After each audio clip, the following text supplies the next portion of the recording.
নমস্কার, আমি দীপান্বিতা রায়।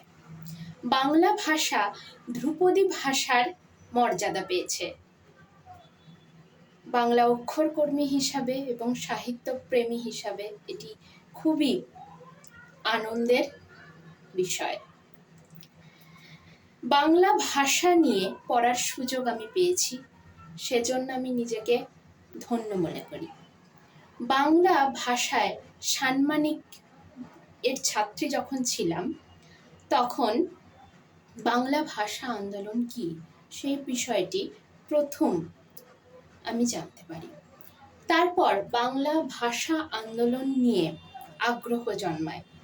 2017 সালে কলকাতায় একটি পত্রিকায় বাংলা আন্তর্জাতিক মাতৃভাষা দিবসে বক্ষে আমার বাংলা ভাষা এই শিরোনামে একটি কবিতা আমার প্রকাশ পায়। তারপর থেকেই বাংলা ভাষা আন্দোলন নিয়ে নানা কাজ আমি করে থাকি। 2018 থেকে 2022 সাল পর্যন্ত বাংলা ভাষা নিয়ে এবং বাংলা কবিতা নিয়ে, বাংলা উপন্যাস, গল্প সবকিছুকেই বিস্তরভাবে পড়াশোনার মধ্যে নিজেকে আবদ্ধ করে রাখি। 2023 সালে সত্তা সাহিত্য পত্রিকার হাত ধরে একটি কবিতা প্রকাশ পায়, যেটি আপনাদের খুবই জনপ্রিয়। সেই কবিতাটি এখন পাঠ করে শোনাতে চাই। কবিতাটির নাম আমার বাংলা। আমার বাংলা গ্রামের মাটিতে কৃষকের কাজ করে। আমার বাংলা ঝড় বাদলের দিনে চিঠি ফেরি করে। আমার বাংলা প্রথম সূর্যের আলোয় খবরে কাগজের বোঝা বয়। আমার বাংলা প্রতিটি নিঃশ্বাসে জীবনের কথা কয়। আমার বাংলা প্রথম স্লেটের হাতে খড়ি। আমার বাংলা জীবন জয়ের একটি নতুন তরী। আমার বাংলা সাফল্যের নতুন ইতিহাস রচনাকারী। আমার বাংলা প্রতিটি পদক্ষেপের প্রথম ন্যায়ের কারিগরি। এটি সত্তা সাহিত্য পত্রিকায় 2023 সালে জানুয়ারি সংখ্যায় প্রকাশিত হয়।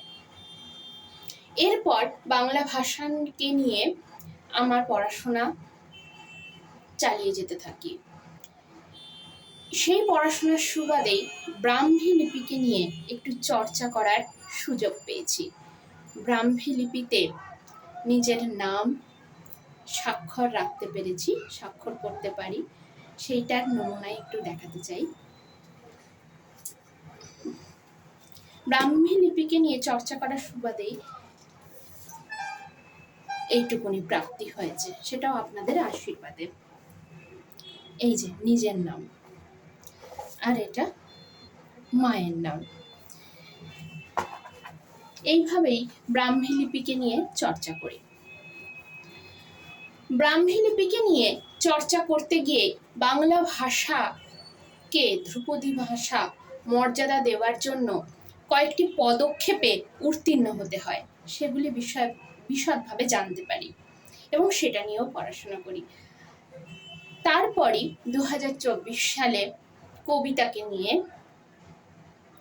একটি গবেষণামূলক প্রবন্ধ প্রকাশিত হয় শারদ সংখ্যায়। সেটি কবিতার আড্ডা প্রকাশ করে। এবারেরই শারদ সংখ্যায় কবিতার আড্ডার হাত ধরে আমার প্রবন্ধ প্রকাশ পেয়েছে। তার প্রচ্ছদটি দেখুন। এই হলো প্রচ্ছদ। আমার প্রবন্ধের শিরোনাম কবিতার নানা রূপ। কবিতার নানা রূপ। এটি ব্যারাকপুরে প্রকাশিত হয় কবিতার আড্ডা এই পত্রিকার হাত ধরে শারদ সংখ্যায়। ওনারা আমাকে শুধু এই সৌজন্য সংখ্যা হিসাবে দিয়েই থেমে থাকেননি, ওনারা আমাকে সম্মাননাও জানিয়েছেন এই সম্মাননা পত্র দিয়ে, যেটি আপনাদেরকে দেখাই। এই সম্মাননা পত্রটি আমাকে দিয়েছেন ওনারা। এটি প্রবন্ধ প্রকাশিত হয়েছে শারদ সংখ্যায়। এছাড়াও একটি ছোট গল্প প্রকাশিত হয়েছে, সেটা স্বপ্ন প্রকাশনীর হাত ধরে।